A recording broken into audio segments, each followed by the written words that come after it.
IREDA Q2 financial year 2025 परिणाम शुद्ध लाभ 36% बढ़कर 388 करोड़ रुपए हुआ। इरेडा ने सितंबर तिमाही में अपने कर पश्चात लाभ में 36% की वृद्धि दर्ज की है, जो उच्च राजस्व के कारण 387.75 करोड़ रुपए हो गया है। कंपनी ने एक्सचेंज फाइलिंग में कहा कि पिछले वित्त वर्ष 2023-24 की जुलाई सितंबर अवधि में कर पश्चात लाभ PAT 284.73 करोड़ रुपए था। परिचालन से कुल राजस्व साल दर साल 38.52% बढ़कर 1630.38 करोड़ रुपए हो गया, जो पिछले साल की समान तिमाही में 47,514.48 करोड़ रुपए था। दूसरी वित्तीय तिमाही में 2,852.5 करोड़ रुपए के मुकाबले ने ऋण स्वीकृतियां 4 गुना बढ़कर 8,723.78 करोड़ रुपए हो गई। कंपनी ने 4,461.87 करोड़ रुपए के ऋण वितरित किए, जो एक साल पहले की तिमाही में 3,099.98 करोड़ से 43.93% अधिक है। इरेडा के CMD प्रदीप कुमार दास ने कहा, दूसरी तिमाही में के नतीजे में भारत के अक्षय ऊर्जा लक्ष्यों को आगे बढ़ाने के लिए हमारे अटूट समर्पण को दर्शाते हैं। नवीन और नवीकरणीय ऊर्जा मंत्रालय के तहत भारतीय अक्षय ऊर्जा विकास एजेंसी एक गैर बैंकिंग वित्तीय संस्था है, जो ऊर्जा के नए और नवीकरणीय स्रोतों और ऊर्जा दक्षता संरक्षण से संबंधित परियोजनाओं की स्थापना के लिए अपने वित्तीय सहायता को बढ़ावा देने, विकसित करने और विस्तारित करने में लगी हुई है। राष्ट्रीय केमिकल्स ने लॉर्सन एंड टुब्रो को 1,000 करोड़ रुपए का ठेका दिया। Rashtriya Chemicals and Fertilizers Limited RCF ने कहा कि उनके निदेशक मंडल ने थल संयंत्र में 1200 MTBD DAP आधारित जटिल उर्वरक संयंत्र की स्थापना के लिए लॉर्सन एंड टुब्रो लिमिटेड के साथ खरीद आदेश को मंजूरी दे दी है। कंपनी ने स्टॉक एक्सचेंज को दी जानकारी में कहा कि कंपनी के निदेशक मंडल ने आयोजित अपनी बैठक में RCF थल में LST के आधार पर 1200 MTPD DAP आधार कॉम्प्लेक्स फर्टिलाइजर प्लांट की स्थापना के लिए लॉर्सन एंड टुब्रो लिमिटेड पर खरीद आदेश के लिए अपनी मंजूरी दे दी है। BSE पर राष्ट्रीय केमिकल्स एंड फर्टिलाइजर्स लिमिटेड की शेयर 1.45 रुपए या 0.86% के बढ़त के साथ 170.65 रुपए पर बंद हुई। यह परियोजना एकमुश्त टर्न की LST के आधार पर कार्यान्वित की जाएगी और इसका मूल GST को छोड़कर लगभग 1,000.27 करोड़ रुपए है। प्लांट के निर्माण की समय सीमा 27 महीने निर्धारित की गई है। महानदी कोलफील्ड्स ने 289 युवाओं को उद्योग में रोजगार दिया। महानदी कोलफील्ड्स लिमिटेड ने CSR पहल के रूप में कंपनी के प्रोजेक्ट सक्षम के तहत 289 कुशल युवाओं के सफल उद्योग प्लेसमेंट की घोषणा की। NIT कॉन फाउंडेशन के साझेदारी में MCL हमारे खनन क्षेत्रों के परिधीय क्षेत्रों के 1010 युवाओं को mine electrician, mine welder, HEMM mechanic आदि जैसे विभिन्न खनन विषयों में विशेष प्रशिक्षण प्रदान कर रहा है। 132 युवतियों और 408 युवा सहित कुल 540 युवाओं को प्रशिक्षण दिया गया। NBCC को झारखंड के सेल बोकारो स्टील प्लांट से 198 करोड़ रुपए का मिला ऑर्डर। NBCC इंडिया लिमिटेड को सेल बोकारो स्टील प्लांट से 198 करोड़ रुपए का ऑर्डर मिला है। ऑर्डर के अनुसार NBCC झारखंड में बोकारो स्टील प्लांट में रूफटॉप सोलर सिस्टम की डिजाइनिंग, आपूर्ति और स्थापना करेगी। पिछले सप्ताह कंपनी को भारतीय राष्ट्रीय राजमार्ग प्राधिकरण NHAI से लगभग 101 करोड़ रुपए का ऑर्डर मिला। यहाँ अनुबंध NHAI के क्षेत्रीय कार्यालयों RO, सह परियोजना कार्यान्वयन इकाइयों PIU से संबंधित के स्थायी कार्यालय भवन के निर्माण के लिए परियोजना प्रबंधन सलाहकार PMC के लिए है।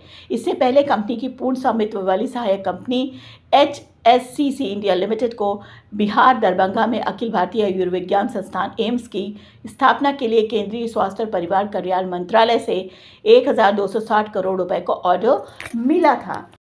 हिंदुस्तान एरोनॉटिक्स को 14वें महारत्न PSU का दर्जा मिला। हिंदुस्तान एरोनॉटिक्स लिमिटेड HAL को महारत्न केंद्रीय सार्वजनिक सचिव क्षेत्र उद्यम CPSE का दर्जा दिया गया। विभाग ने 12 अक्टूबर को X पूर्व में ट्विटर के माध्यम से सार्वजनिक उद्यम की घोषणा की। वित्त मंत्री निर्मला सीतारमण ने HAL का दर्जा बढ़ाने के फैसले को मंजूरी दी। यह उन्नयन 2 उच्च स्तरीय समितियों की सिफारिशों के बाद किया गया। वित्त सचिव की अध्यक्षता वाली अंतर समितियों IMC और कैबिनेट सचिव की अध्यक्षता वाली शीर्ष समिति ने इस कदम की सराहना की। इस कदम के साथ HAL भारत की 14वीं महारत्न PSU बन गई, जो BHEL, ONGC और इंडियन ऑयल जैसी कंपनियों में शामिल हो गई। रक्षा उत्पादन विभाग DODP के तहत काम करने वाली HAL ने वित्तीय वर्ष 2023-24 के लिए 28,162 करोड़ रुपए का कारोबार और 7,595 करोड़ रुपए का शुद्ध लाभ हासिल किया। महारत्न का दर्जा HAL को परिचालन और वित्तीय स्वायत्तता में वृद्धि देता है। यह अब अपनी कुल संपत्ति का 15% तक परियोजनाओं में निवेश कर सकता है और बिना सरकारी मंजूरी के विदेशी उपक्रमों में 5,000 करोड़ रुपए तक का निवेश कर सकता है।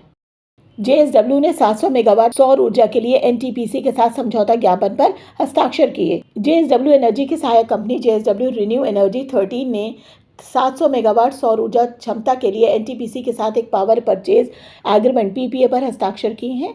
इस समझौते के तहत 25 वर्षों तक 2.59 रुपये प्रति किलोवाट घंटे की दर से बिजली की आपूर्ति की जाएगी। इस परियोजना के जून 2026 तक चालू होने की उम्मीद है। इस विकास से JSW एनर्जी की मौजूदा सौर पाइपलाइन क्षमता 3.2 गीगावाट हो गई, जिससे 2.0 गीगावाट के लिए PPA पहले से ही मौजूद है। बयान में कहा गया है कि यह समझौता 2050 तक कार्बन तटस्थता हासिल करने के लिए JSW एनर्जी की महत्वाकांक्षी लक्ष्य की दिशा में एक महत्वपूर्ण कदम है। कंपनी का लक्ष्य 2030 से पहले 20 गीगावाट उत्पादन क्षमता और 40 गीगावाट ऊर्जा भंडारण क्षमता तक पहुंचना है। MRPL बोर्ड ने निदेशक वित्त के रूप में MS कामत की विस्तार अवधि की घोषणा की। Mangalore refinery and petrochemicals limited के निदेशक वित्त के अतिरिक्त प्रभार के लिए मुंदुकर श्याम प्रसाद कामर की अवधि को 6 महीने तक बढ़ाने की घोषणा की है।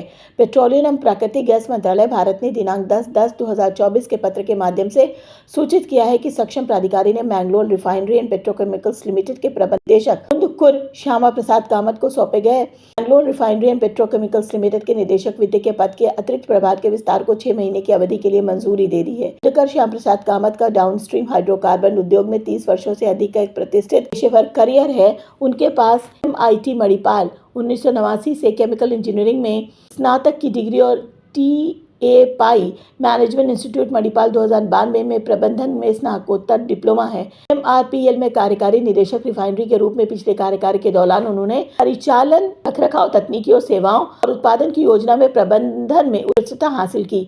प्रतिम सेनगुप्ता बंधन बैंक के MD व CEO बने। भारतीय रिजर्व बैंक ने बंधन बैंक के MD और CEO के रूप में प्रतिम सेनगुप्ता को नियुक्त किया है। उन्हें कार्यभार ग्रहण करने की तिथि से 3 वर्ष के लिए इस पद पर नियुक्त किया गया है। चेंज अधिसूचना में कहा गया है कि बैंक को 9 अक्टूबर 2024 को सेनगुप्त की स्वीकृति और 10 अक्टूबर 2024 को पुष्टि मिली है। वह बैंक में MD और CEO के रूप में प्रस्तावित नियुक्ति के लिए पूर्व अनुमोदन की शर्तों के अनुपालन में अपने अन्य कार्यों से हटाए जाएंगे। इस साल अप्रैल में प्रबंधन संस्थापक चंद्रशेखर घोष, जो MD और CEO थे, अचानक सेवानिवृत्ति की घोषणा करके अपने पद से हटने का फैसला किया। कार्यकारी निदेशकों में से एक रतन कुमार केश को अंतरिम CEO नियुक्त किया गया। बैंकिंग उद्योग में 4 दशकों का अनुभव रखने वाले सेनगुप्ता को SBI में प्रशिक्षित किया गया है। यहाँ वे उप प्रबंध निदेशक और मुख्य ऋण अधिकारी की भूमिका निभाएंगे। उन्होंने जुलाई 2020 में ओवरसीज बैंक IOB के MD और CEO के रूप में कार्यभार संभाला। वह दिसंबर 2022 में IOB से सेवानिवृत्त हुए। AIAHL में CMD के पद के लिए अमित कुमार का चयन। सार्वजनिक उद्यम चयन बोर्ड PASB ने अमित कुमार को AI assets holding limited AIAHL के अध्यक्ष प्रबंध निदेशक के पद के लिए चुना है। कुल 7 लोगों का साक्षात्कार लिया गया। वर्तमान में Amit Kumar Jorhat oil natural gas corporation limited ONGC में कार्यकारी निदेशक और एसेट मैनेजर के रूप में कार्य करते हैं। अपेक्षित मंजूरी और ACC की मंजूरी मिलने तक उन्हें AIAHL के CMD के रूप में नियुक्त किया जाएगा, क्योंकि वह वर्तमान पद में रिक्त हैं।